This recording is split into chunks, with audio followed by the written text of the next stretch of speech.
প্রিয় দর্শক শ্রোতা, আসসালামু আলাইকুম। আজকে এখন এই দুটি কথা বলতে চাই। সাম্প্রতিক আমাদের দেশে ঢাকায় উত্তরখানে ঘটে যাওয়া ঘটনাকে কেন্দ্র করে আমি জানি আমার এই নিরপেক্ষ কথা ভাবে উপস্থাপিত কথাগুলো অনেকে নেতিবাচকভাবেও এটা বিশ্লেষণ করতে পারেন এবং অনেকে আমি জানি সন্তুষ্ট হবেন না, কিন্তু সত্যকে সত্য বলতে হবে। যারা প্রকৃত শুভাকাঙ্ক্ষী, আমি এই সরকারের একজন শুভাকাঙ্ক্ষী, আমি আমার দেশের উন্নয়ন হোক সেটা চাই, আমি আমার দেশকে ভালোবাসি। সেই জন্য সত্য জিনিসটি উঠে আসুক এবং ভালো কাজটি হোক, দেশের উন্নয়ন হোক, সেটাই আমি চাই। ওই দলকানা হয়ে কাউকে অন্যায় করলেও সাপোর্ট করে যাওয়া এবং ওইটাকে ডিফেন্ড করার মানসিকতা কারো থাকা উচিত নয়। যে জিনিসটা আমি বলতে চাচ্ছিলাম, সম্প্রতি ঘটে গেল, দেখলাম যে উত্তরখানে, ঢাকার উত্তরখানে স্থানীয় এমপি এবং পৌর প্রশাসক, একজন গার্মেন্টস মালিক, সম্ভবত ওনার নাম কর্নেল জাকির। আমি কর্নেল জাকিরকে খুব একটা চিনি না, একসাথে চাকরি করি নাই। যে জিনিসটা আমি বলতে চাই, কারো ব্যক্তিগত বিষয় নিয়ে আমি বলতে চাই না, সে কে কি ছিল, আমি এই ঘটনাকে কেন্দ্র করে কথা বলতে চাই। পুরনো কাসন্দি ঘেটে লাভ নেই। আমার কথা হচ্ছে যে আমরা সবাই প্রত্যক্ষ করেছি যে ঔদ্ধত্যপূর্ণ আচরণ এমপি জাহাঙ্গীরের এবং পৌর প্রশাসক মিল্টন সাহেবের। দেখেন, সত্যকে সত্য বলতে হবে এবং মেনে নিতে হবে, এবং এইটা ভুল হলেও মেনে নেওয়ার ভিতরেই হচ্ছে মহানুভবতা, গ্রেটনেস। এখন ঘটনার আগে কি হয়েছে ওটা আমরা জানি না, কিন্তু আমরা ভিডিওতে দেখেই যা বুঝতে পারছি যে যেভাবে ঔদ্ধত্যপূর্ণভাবে আচরণ করলেন। একটা জিনিস আপনাদের সবার খেয়াল রাখা উচিত, যারা ক্ষমতায় বা ক্ষমতার আশেপাশে আছেন, ক্ষমতা আশেপাশে থাকলে বা ক্ষমতায় থাকলে মানুষের হাম্বল হয়ে যাওয়া উচিত, আরও কোমল হয়ে যাওয়া উচিত, সহানুভূতিশীল হয়ে যাওয়া উচিত, মানুষের জন্য, দেশের জন্য দরদ বেড়ে যাওয়া উচিত। ওই ঔদ্ধত্যপূর্ণ আচরণ করে মানুষের মনে কষ্ট দেওয়া নয়, মানুষকে ক্ষতি করা নয়, এবং ক্ষমতা পাওয়ারটা সবাইকে দেখানো উচিত নয়। তো উনি যেভাবে ঔদ্ধত্যপূর্ণভাবে আচরণ করলেন কর্নেল জাকিরের সাথে, কর্নেল জাকির কিভাবে ভদ্রভাবে নরমভাবে কথা বলছেন, কনভারসেশন করছেন, এটা আমরা দেখছি। আর এমপি সাহেব, ওনার এখানে তো মাইক্রোফোন লাগাই রাখছে, আপনারা হয়তো দেখছেন আগে থেকেই, এবং উনি কেন লাগাইছেন এইটাও একটা কোয়েশ্চেন, যে পাঠানো নাটকের অংশ হিসাবে অংশগ্রহণ করার জন্য এটা আগে পূর্ব প্রস্তুতি কিনা।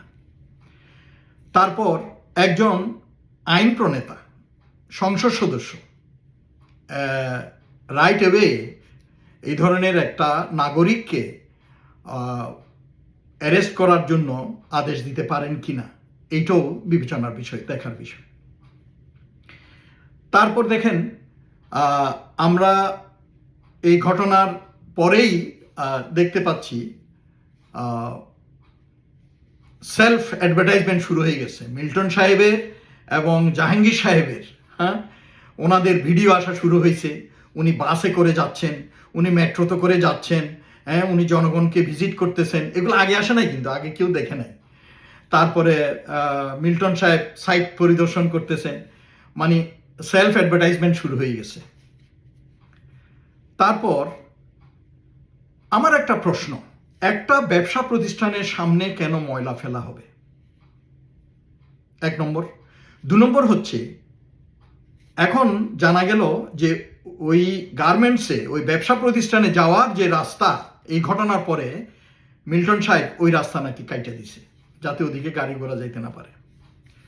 সো এইগুলো থেকে আসলে আমাদের বোঝা উচিত ডাল মে কুচ কালা হ্যায়। এদের সাথে দ্বন্দ্ব কি আগে থেকে হয়ে আসছিল, চাঁদাবাজি বা অন্য কোনো কারণে, এবং তার ফলশ্রুতিতে ঘটনা এদূর পর্যন্ত আসছে। তো এটার জন্য আমি বলবো কোনো দলীয় প্রভাব যাতে এতে কাজ না করে, এবং নিরপেক্ষ একটা তদন্তের মাধ্যমে সঠিক জিনিসটি বের করে জনগণকে জানানো উচিত। পরবর্তী যে পয়েন্টটা আমি এখানে আজকে উল্লেখ করতে চাই সেটা হচ্ছে, আমরা দেখছি যে বিভিন্ন ইউনিভার্সিটিতে ছাত্রদল বিভিন্ন সহিংসতা, সংঘাত এসবের সাথে জড়িত হয়ে পড়ছে। হল দখল, ইউনিভার্সিটি দখল, এসবের সাথে জড়িত হয়ে পড়ছে। হেলমেট পরে লাঠি হাতে, লোহার পাইপ হাতে ছুটোছুটি করছে, একদল আরেক দলকে দৌড়াচ্ছে। তো এখন কারো সাফাই গাওয়ার দরকার নাই। আমার কথা হচ্ছে যে the very act is not right. এই ছাত্র দল যদি ছাত্র লীগ হয়ে যায় তাহলে পরিণতি কি হবে ভেবে দেখতে হবে। কাজে আমার অনুরোধ প্রধানমন্ত্রী জনাব তারেক রহমানের কাছে যে ছাত্র দলকে ছাত্র লীগ হতে দেবেন না।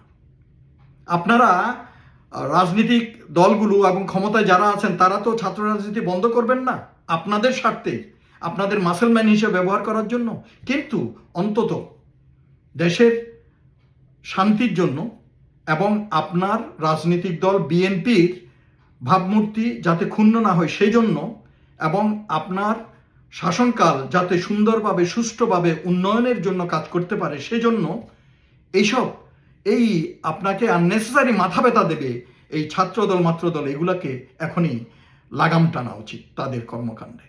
এবং আপনাদের বিভিন্ন নেতাকর্মীরা ক্ষমতার ঔদ্ধত্যপূর্ণ আচরণের মাধ্যমে জনগণের মনে যে কষ্ট দিচ্ছে, আপনাদের জনপ্রিয়তা যে ক্ষতি হবে সেটার দিকেও খেয়াল রাখতে হবে।